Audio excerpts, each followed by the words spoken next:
Что выдает копию, они могут двигаться только по часам. Очень легко отличить по этим винтикам. Какой вывод можно сделать?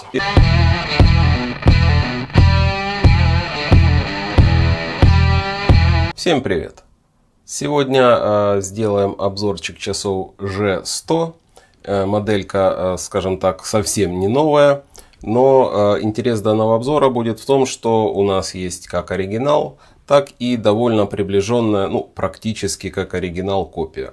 И давайте рассмотрим, чем же они отличаются. Многие замечали, что они отличаются по упаковке и прочее. Саму упаковку рассматривать не будем. Начнем с железных баночек. Так сказать, будет меньше лишней информации. И более точно можно определить. Собственно, ошибиться, в общем-то, тяжело, но, возможно, для кого-то это будет полезным, возможно, для многих. Итак, вот это у нас идет оригинальные часы. Это у нас идет копия. Как видите, сразу у оригинала надпись идет серая. И по коробочке, вот так сейчас поближе возьмем, видите, по углам. Тут сразу видно, что качество, скажем так, выштамповки у оригинала получше. То есть здесь нету никаких вот замятий по углам, а здесь, видите, по всем углам идут вот такие не очень приятные замятины. Плюс надпись здесь белая, на оригинале серая. И еще сама выштамповка абсолютно разная. Вот если мы посмотрим, справа у нас идет оригинал. Видите, буквы более широкие, более ровно выштампованы. Вот. На подделке здесь у нас идет выштамповка более тонкая. И не так идеально, скажем так, она выштампована. Вот видите, в принципе, довольно заметная разница. У копий присутствует как минимум два варианта: с минеральным стеклом и с пластиковым стеклом. Если уж берете копию, осознанно берите с минеральным. Я взял с пластиком, для того, чтобы показать, в общем-то, как легко этот пластик отличить от стекла минерального. Во-первых, пластик всегда идет с защитной пленочкой. Так.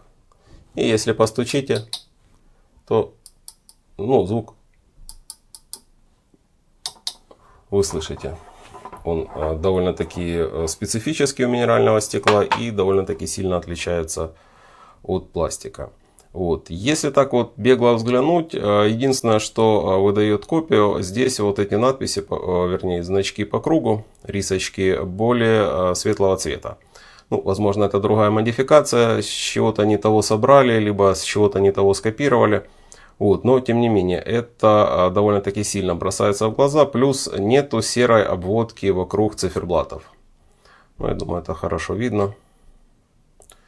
Это как бы одни из отличий. Также сразу бросается в глаза, что на копии вот эти вот два электронных циферблата размечены на 4 части. Эту разметку видно. В оригинале, как вы видите, отображения индикаторов видны, то есть на данный момент включена автоподсветка, но самих разделений вот этих вот круглых электронных циферблатов мы не видим. Единственный плюс, конечно, у копии, у нее лучше видно сам электронный циферблат.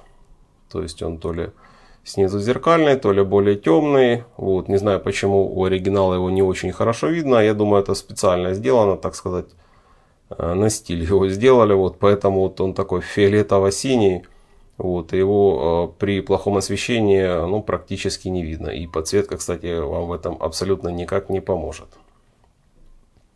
Так, что еще, глядя на циферблат, основные еще отличия, которые можно заметить, это отличие по стрелочкам. Как вы видите, на оригинале стрелочка у нас идет в конце черная. И если посмотрим на копию, то здесь она полностью белая. Также зачастую у копий косяки по размеру маленькой стрелки. Почему это у них так происходит, не совсем ясно. Видите, она чуть-чуть больше, чем циферблат. Видите, в оригинале она четко идет по краю циферблата, там какие-то доли миллиметра не доходит до края, а здесь она даже чуть-чуть выходит. Но это еще нормально, бывает у копии похуже. Они бывают еще стрелочку чуть-чуть длиннее сделают, и как бы это все выглядит не очень, так сказать, камильфо. Еще такое отличие: у оригинала автоподсветка есть. У копии же с пластиковым стеклом ее нету, с минеральным она также присутствует. Вот здесь я взял вариант без автоподсветки.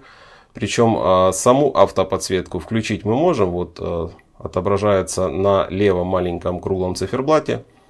Видите значение? Это включена автоподсветка. В оригинале она также включена. Вот, но сама автоподсветка здесь отсутствует. По качеству ремешка на оригинале у нас идет Soft Touch. Такой приятный на ощупь. Здесь же на копии почему-то сделали просто пластик. Вот, и он как бы не такой приятный на ощупь. Ну, сами знаете, Soft Touch, он так приятно его трогать. Причем Soft Touch довольно-таки приличный. Вот я смотрю, следов особо не остается от пальцев. По предыдущему обзору некоторые говорили, что вот эти вот 6 точечек, а здесь они шестигранники, здесь они круглые. Ну, возможно, это так и есть. Я вот при съемках просто этого не вижу. Это надо будет более крупно рассмотреть уже по снятому материалу. Ну и по качеству отливки вы сами видите, здесь подгоночка идет, в общем-то, идеально. Вот сзади за шестеренками никаких выступов. По копии как бы этот выступ есть, и он довольно-таки сильно заметен. Еще по отличиям, которые в принципе в предыдущем обзоре я уже показывал, но тем не менее не помешает еще раз их показать. Смотрите на клавиши оригинала, вы видите такие вот треугольнички идеально обработанные. Отштампованные вернее. Если уже вы посмотрите на копию, то здесь это как бы такая дешевая, ой, я даже не знаю на что это, на какую-то терку для морковки, что ли, похоже, плохую китайскую. Видите, она плохо выштампована. По винтикам ситуация все та же. Видите, качество выштамповки по китайским винтикам не очень. Вот, смотрим на винтики Casio. Здесь с ними все отлично. Ну и сам ремешочек у Casio немножечко будет потолще. Сейчас я вот их вместе поставлю. Вот, возможно, это визуально так кажется, но на мой взгляд там есть все-таки есть отличия, он немножко идет потолще. Когда начинаешь сравнивать, уж больно много вылазит сразу отличий. Видим качество выштамповки надписи. Вот видите, он здесь такой глубокий и, скажем так, не идеально сделанный на копии и более четкий на оригинале. Вот, что верхняя здесь из-за того, что надпись крупнее, наверное, это не так заметно. Вот, а на мелких надписях, ну, качество довольно-таки сильно отличается. Отличий уже набралось порядком. Да, кстати, еще в предыдущем обзоре я там что-то про надпись говорил на застежке. Вот, многие к этому придирались. Давайте еще раз посмотрим, что здесь написано. Casio, Таиланд. Смотрим надпись на копии. Casio, Таиланд. Ну, видите, здесь оказались у нас одинаковые надписи, то есть выштамповочка была сделана с одних и тех же часов, но тем не менее, вы видите, качество самой выштамповки, ну, довольно-таки сильно отличается. То есть то, что написано, вообще не имеет никакого значения, имеет значение только качество. По функционалу товарищи китайцы довольно-таки точно скопировали оригинал. Ну, давайте посмотрим, что у нас по оригиналу идет. Основной циферблат. Дальше секундомер. Дальше у нас идет таймер. Что еще? Будильничек. Ну и опять же переходим в режим, в основной режим. Давайте то же самое проделаем с копией.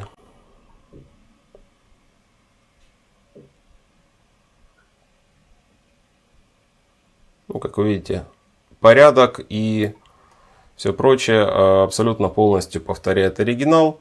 Ну, единственное, отличается более светлым шрифтом. Вот. Но самый простой способ, с помощью которого вы отличите оригинал от неоригинала, я в принципе его уже назвал. Ну, давайте еще раз его покажу.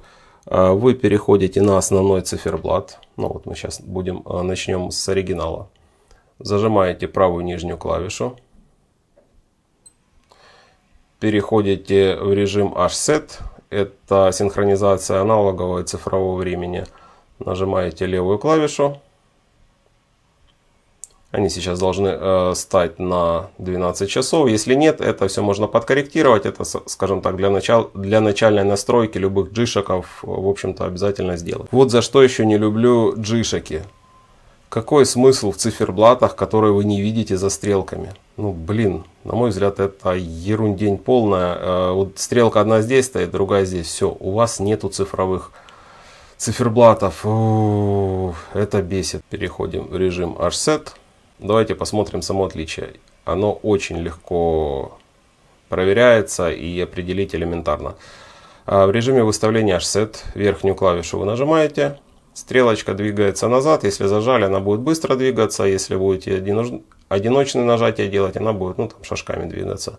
Нижней клавишей все то же самое. Вот, только по часовой стрелке идет. Верхняя против часовой, нижняя по часовой. Вот. В чем проблема у подделок?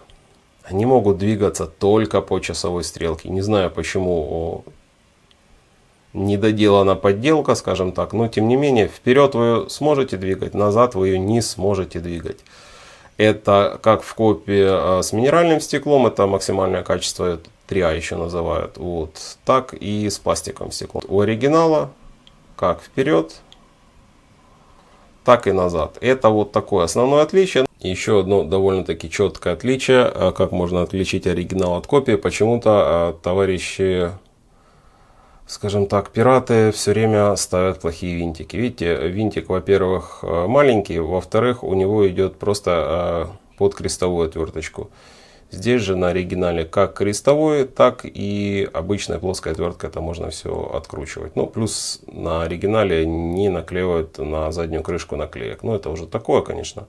Вот, но тем не менее, вот очень легко отличить по этим винтикам. Если посмотрите на верхний циферблат с маленькой белой стрелочкой, то у копии она, скажем так, одного цвета.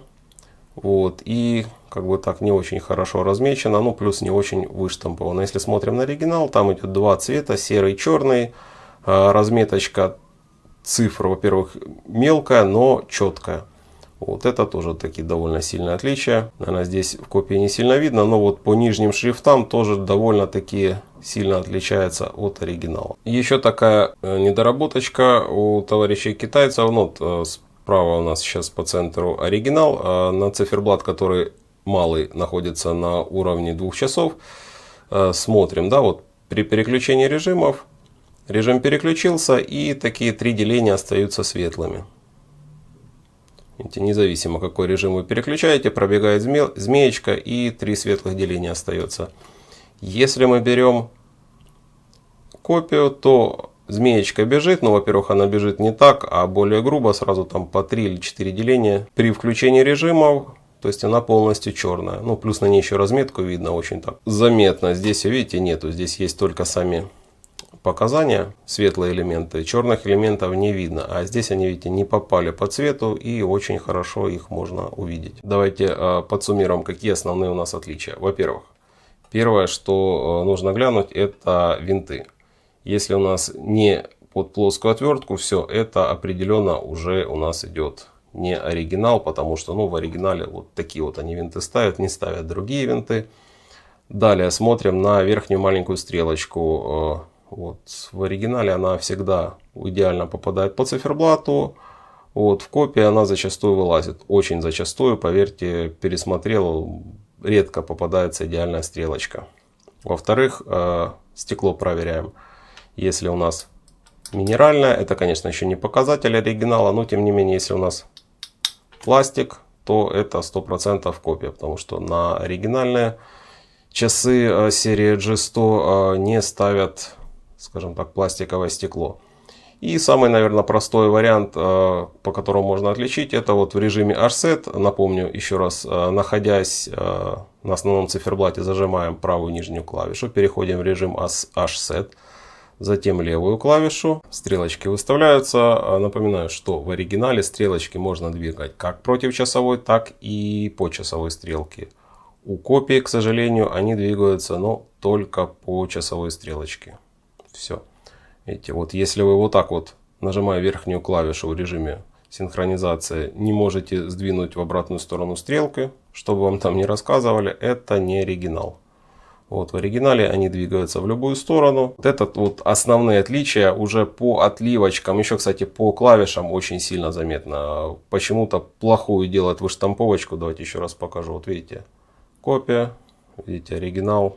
Ну вот просто, на мой взгляд, очень сильно это все видно. Какой вывод можно сделать? Если вы решили купить оригинал и где-то увидели, скажем так, по низкой цене, по цене, которая там отличается там, в 2 раза, а то и в 3 раза от оригинала, советую попросить сделать продавца видео, если вы где-то покупаете на, там, не знаю, на AliExpress или еще где-то, вот, где, ну, хотя бы вот он стрелочкой сможет туда-сюда поводить. И после этого смело приобретайте. Если же сами приобретаете, то все это дело вы сможете проверить и не попадетесь на уловки не совсем честных продавцов. Кому были обзоры полезны, не забываем, подписываемся и лайкаем.